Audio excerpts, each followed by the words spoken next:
nom du Père et du Fils et du Saint-Esprit. Amen. Quand une naissance arrive dans une famille, on en voit un faire-part, ou ce qui peut en tenir lieu maintenant, c'est plutôt des mails. Et sur ce message, les parents expriment leur joie. Ils veulent la faire connaître à tout le monde. Car la joie, la vraie joie, n'existe que si elle est communiquée, que si elle est largement partagée. Eh bien, il y a un peu plus de 2000 ans, le Père de Jésus, Dieu le Père, envoie lui aussi des mails, des messages, pour annoncer la naissance sur la terre de son Fils Jésus et partager sa joie au peuple tout entier. Pour les envoyer, il fait appel à des anges, littéralement des messagers.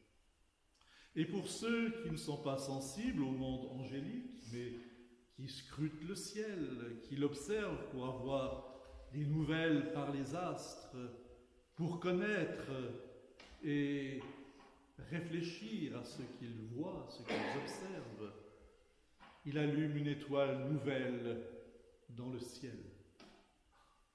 Auparavant, il avait déjà envoyé des messages à l'humanité et à de multiples reprises par les prophètes. Oui, depuis les origines, Dieu ne cesse d'envoyer des messages à l'humanité. Mais les entendons-nous? Les comprenons-nous? L'Évangile nous raconte qu'il y avait des bergers qui demeuraient au champ et veillaient durant la nuit sur leurs troupeaux. Et un ange du Seigneur se tint auprès d'eux et la gloire du Seigneur les enveloppa de lumière. Et ils furent saisis d'une grande crainte. Et l'ange leur dit, « Ne craignez pas, voyez, je vous annonce une grande joie pour le peuple tout entier. Un sauveur vous est né aujourd'hui qui est le Christ Seigneur. »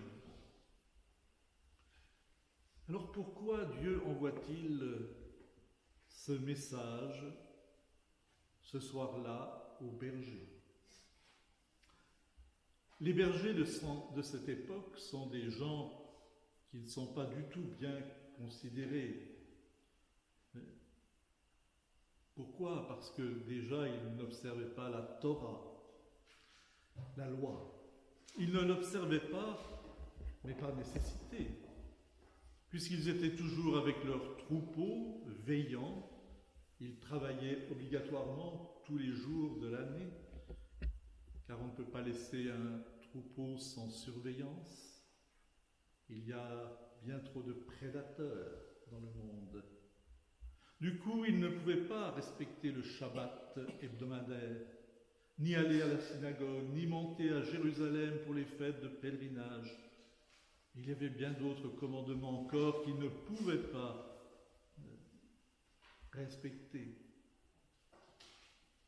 Et pourtant, ce sont eux les derniers des derniers de cette société, des pécheurs aux yeux de la loi juive, les marginaux au sens premier du terme, puisqu'ils n'étaient pas dans le village, ils n'étaient pas totalement inclus dans la vie de la société juive. Ce sont eux qui, les premiers, reçoivent la bonne nouvelle. Et ils ne la reçoivent pas dans un langage codé, comme les mages vont recevoir ce message par l'étoile, comme les religieux du temple par les Écritures, mais ils vont le recevoir en clair. C'est à eux que Dieu annonce la bonne nouvelle par la bouche d'un ange. Un sauveur vous est né aujourd'hui. C'est le Messie, c'est le Seigneur. Et on pourrait ajouter, c'est la Torah vivante. Ils n'ont pas pu pratiquer la Torah alors la Torah vint à leur rencontre. Ils n'ont pas de questions à se poser. Ils n'ont pas à réfléchir. Tout leur est révélé, en direct, clairement. Alors ils suivent la demande de l'ange, tout simplement, ils vont et ils voient. Et là, ils rencontrent qui? Un pauvre comme eux, mais encore plus pauvre qu'eux. Et paradoxe, ce pauvre est ni plus ni moins que le Créateur, le Tout-Puissant. Et sa toute-puissance est là devant eux, dans son dénuement, dans sa faiblesse, dans sa pauvreté, dans le don de lui-même. Dieu s'est fait homme. Alors qu'est-ce que cela signifie pour nous aujourd'hui? Eh bien que si nous voulons le rencontrer, c'est dans le dénuement, dans la faiblesse, dans la pauvreté, dans le don de nous-mêmes, que cela peut se faire d'abord. Que si nous voulons le rencontrer, il faut, comme les bergers, se poser dans notre nuit avec confiance, regarder nos étoiles, nos lumières, nous en avons tous, et les regarder avec confiance, avec gratitude.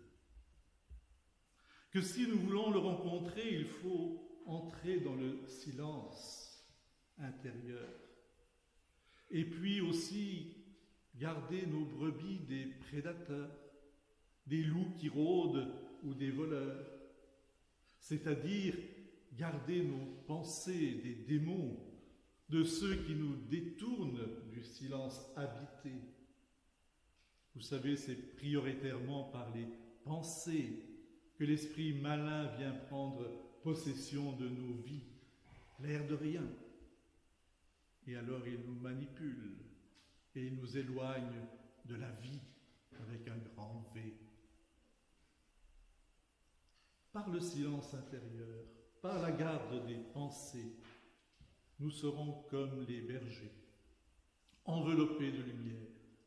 Et alors nous pourrons entendre l'ange nous dire « Ne craignez pas, voyez, je vous annonce une grande joie pour le peuple tout entier, un sauveur est né aujourd'hui, qui est le Christ Jésus, Seigneur. » À ce moment, dans leur disponibilité immédiate, instantanée, celle que donne la faiblesse, la pauvreté, le dénouement, le don de soi, celle des contemplatifs qu'ils sont. Les bergers reçurent le message de l'ange et laissant leur troupeau firent acte de foi pour aller voir et pour adorer.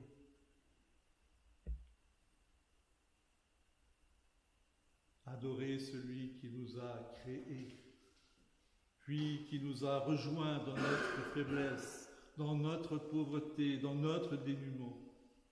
À ce moment-là, les bergers réalisèrent le plus grand tournant de l'histoire spirituelle du monde. Eh bien, ce soir, c'est à notre tour. Aujourd'hui, nous sommes, nous aussi, invités à prendre ce grand tournant spirituel.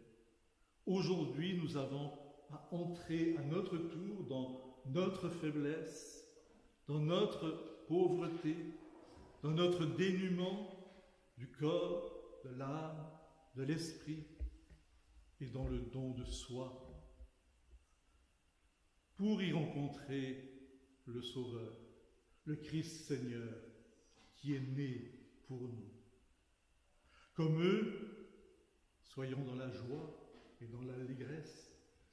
Avec les anges et les bergers, soyons dans la louange et chantons notre gratitude au Sauveur qui est né pour que l'homme devienne Dieu. À lui soit l'honneur, la puissance et la gloire au siècle des siècles. Amen.